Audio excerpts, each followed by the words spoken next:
ആത്മോപദേശ ശതകം 100 ധ്യാനങ്ങൾ. 6-ാം ധ്യാനം. ഉണരണമിന്നിയുറങ്ങണം, ഭുജിച്ചീരണമശനം പുണരേണം എന്നിവണ്ണം അണയും അനേക വികൽപ്പമാകയാൽ ആരുണരുവതുള്ളൊരു നിർവികാരരൂപം.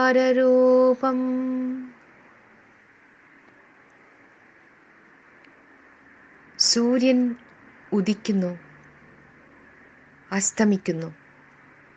അങ്ങനെ പകലും രാത്രിയും ഒന്നിനെ തുടർന്ന് ഒന്നായി വരുന്നു. സൂര്യൻ്റെ ചുറ്റുമുള്ള ഈ ഭ്രമണം ഭൂമിയിലുള്ള സകല ജീവജാലങ്ങളെയും ബാധിക്കുന്നു. സൂര്യൻ്റെ ഊർജപ്രവാഹം മിക്ക ജീവജാലങ്ങളെയും ഉണർത്തുന്നു. പകൽ മുഴുവൻ കിടന്നുറങ്ങിയിട്ട് രാത്രിയിൽ ഊർജ്ജസ്വലരായി ഇര തേടി നടക്കുന്ന ജീവികളും ഇല്ലാതില്ല. എന്നാൽ നാം പ്രകാശത്തിൽ ഉണരുന്നവരും ഇരുളിൽ ഉറങ്ങുന്നവരുമാണ്. ശരീരം ഉണർന്നിരിക്കുമ്പോൾ കൂടുതൽ പ്രവർത്തിക്കുന്നു. അതിന് കൂടുതൽ ഇന്ധനം വേണം. അതുകൊണ്ട് പലർക്കും 3-4 ചിലപ്പോൾ 5 നേരം ആഹാരം കഴിക്കുന്നത് ഒരാവശ്യമായി വരുന്നു. ശരീരം ഒരു ധർമ്മസാധനമാണ്. പ്രപഞ്ചം മുഴുവനും ഗുണധർമ്മങ്ങളുടെ ഒരു ആകെത്തുകയാണെന്ന് പറയാം. ഭൂമിയെ തന്നെ ധര എന്നാണല്ലോ പറയുന്നത്. ഭൂമി നമ്മെയെല്ലാം ധരിക്കുന്നു.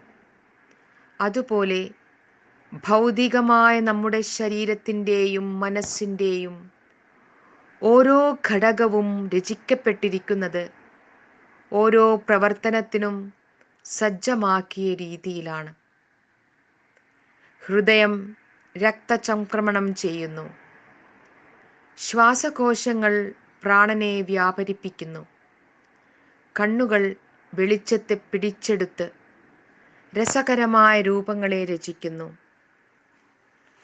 ഉണരുകയും ഉറങ്ങുകയും ചെയ്യുന്നത് ശരീരധർമ്മമായിരിക്കുന്നത് പോലെ ഉണർന്നു കഴിഞ്ഞാൽ ആഹാരം തേടുന്നത് ജീവികളുടെ സഹജമായ ധർമ്മമാണ്.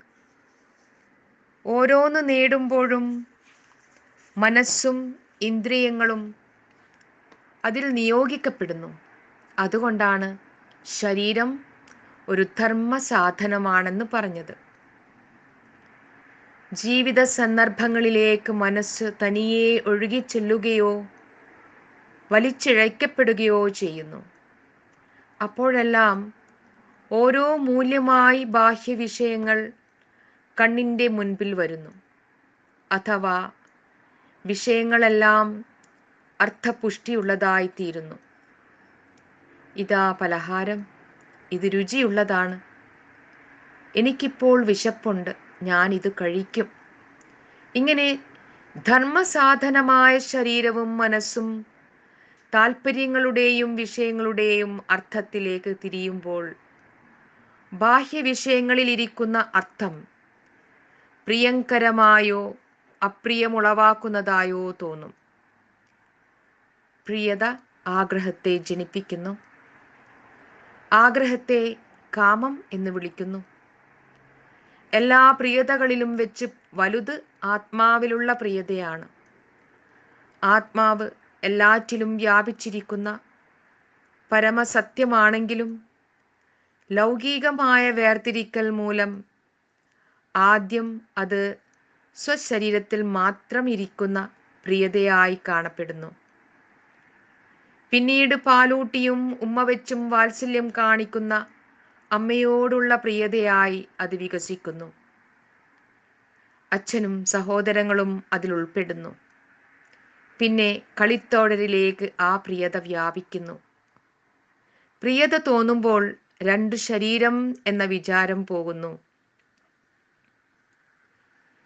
ഇരുമയാണെങ്കിലും നമ്മളൊറ്റക്കരളല്ലേ, നീ എൻ്റെ ജീവനല്ലേ എന്ന് ചങ്ങമ്പുഴ പറയുന്നത് പോലെയുള്ള ഒരു ഐക്യബോധം വരുന്നു. ആ പ്രേമം അവിടെ ഒരാളിൽ ബന്ധപ്പെട്ട് ഒരു കർമ്മപാശമായി തീരുന്നതല്ലാതെ സമസ്ത ജീവരൂപങ്ങളിലും വ്യാപിച്ചിരിക്കുന്ന അദൃശ്യവും നിർവികാരവുമായ പരമ്പൊരുളിലേക്ക് നിർബാധം ഒഴുകിച്ചെല്ലുന്നില്ല.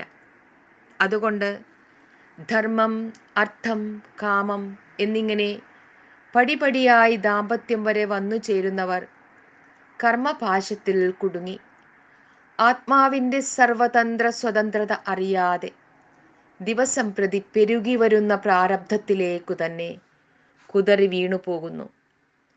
അങ്ങനെ ബന്ധനസ്ഥനാകേണ്ട കാര്യമില്ല. അവിടെ നിന്നും പിന്നെയും മുൻപോട്ടു പോകാം. മോക്ഷത്തിലേക്കു പിന്നെ ഒരു പടിയേ ഉള്ളൂ.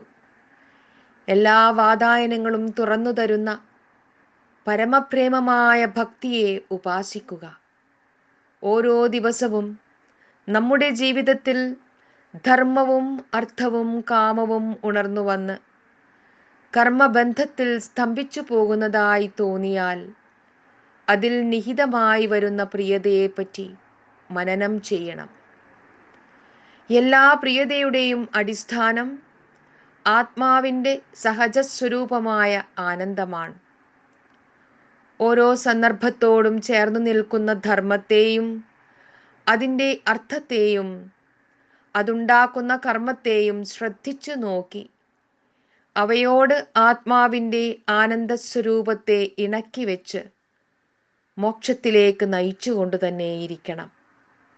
അപ്പോൾ ജീവിതത്തിൻ്റെ ഓരോ വിനാഴികയും സന്തോഷപ്രദമായി തീരും.